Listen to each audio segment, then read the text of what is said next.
In a world turned upside down by an inexplicable catastrophe, one story stands out as a beacon of hope, survival, and the unyielding spirit of humanity. This is the story of Why the Last Man, a riveting tale penned by Brian K. Vaughan that takes us on an unforgettable journey through a post-apocalyptic world. Join me as we delve into the heart of this omnibus, where every page turn is a testament to resilience of the human spirit.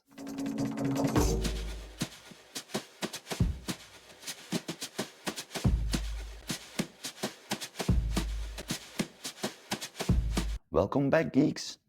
Before we go over the story, let's have a look at this marvelous omnibus, Why the Last Man, written by Brian K. Vaughan with art of Pia Guerra. I wanted to pick up this book after having read Saga, which is also written by Brian K. Vaughan, because I really liked the way he tells his stories, and they are simply great stories to read. Why the Last Man is also listed in another video of mine, the top 25 best-selling sci-fi and fantasy genre comics.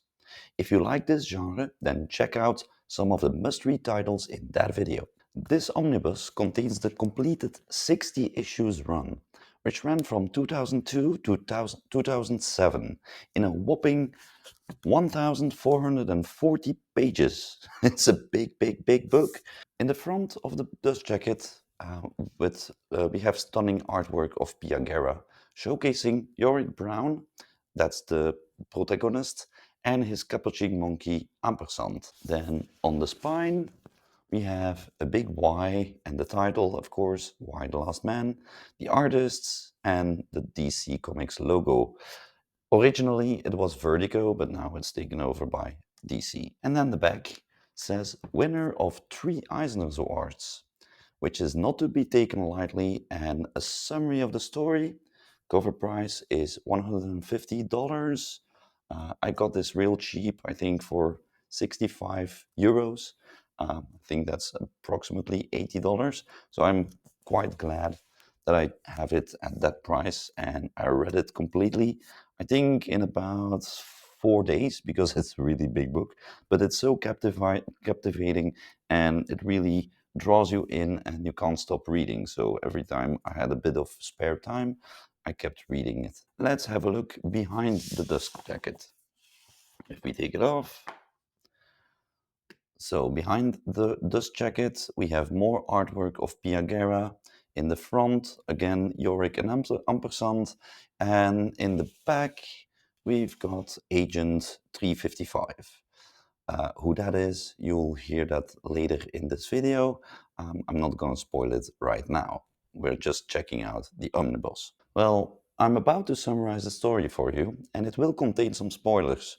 So please, if you haven't read this book yet, or you simply hate spoilers, jump to the next section of this video where we'll check out some of the bonus material that come with this omnibus. Before you do that, hit the like button, subscribe to my channel for more reviews. It will help a lot with the channel.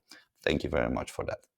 Okay, let's dive into the story itself. So, our story begins on July 17th, 2002, a day that would forever change the course of human history. On this day, every mammal with a Y chromosome suddenly dies, leaving behind a world plunged into chaos. Amidst this global tragedy, we find our unlikely hero, Yorick Brown, an amateur escape artist, and his capuchin monkey called Ampersand.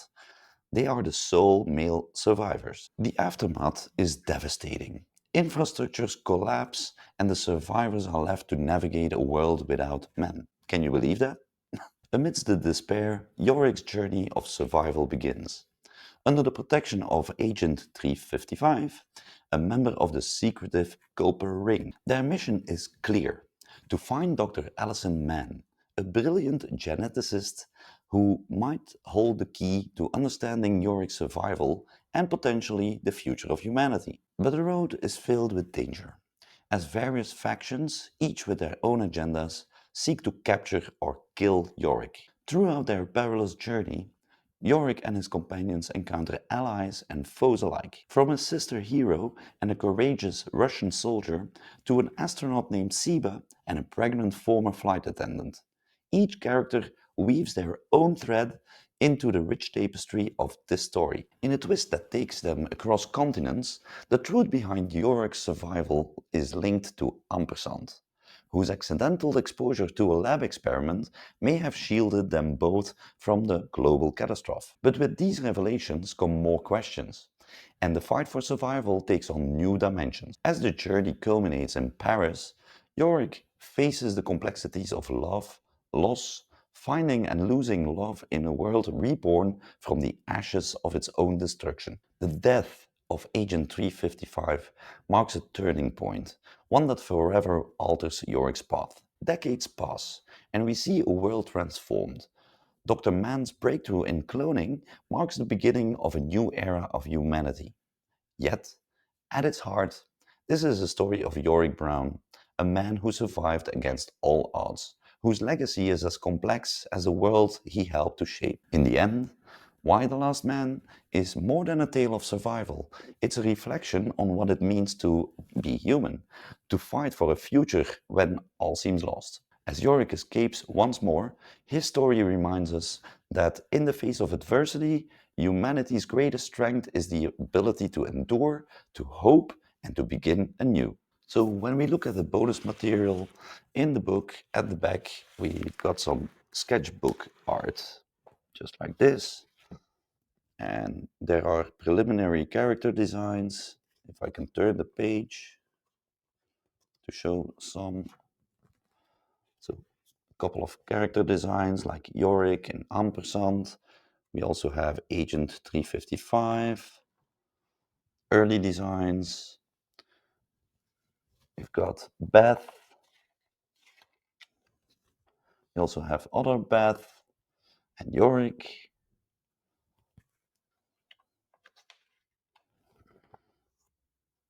Other designs. Also Dr. Mann is here. And here, still a couple of designs, nice artwork, all preliminary, just like this. We also have a couple of biographies of the writers, and that's about it. It's not too much as bonus material, sorry, but always nice to see some really nice designs of characters, which sometimes end up totally different than their first preliminary design. Thank you for joining me on this journey through Why the Last Man. This epic saga challenges us to imagine a world irrevocably changed, yet resilient in its quest for rebuilding.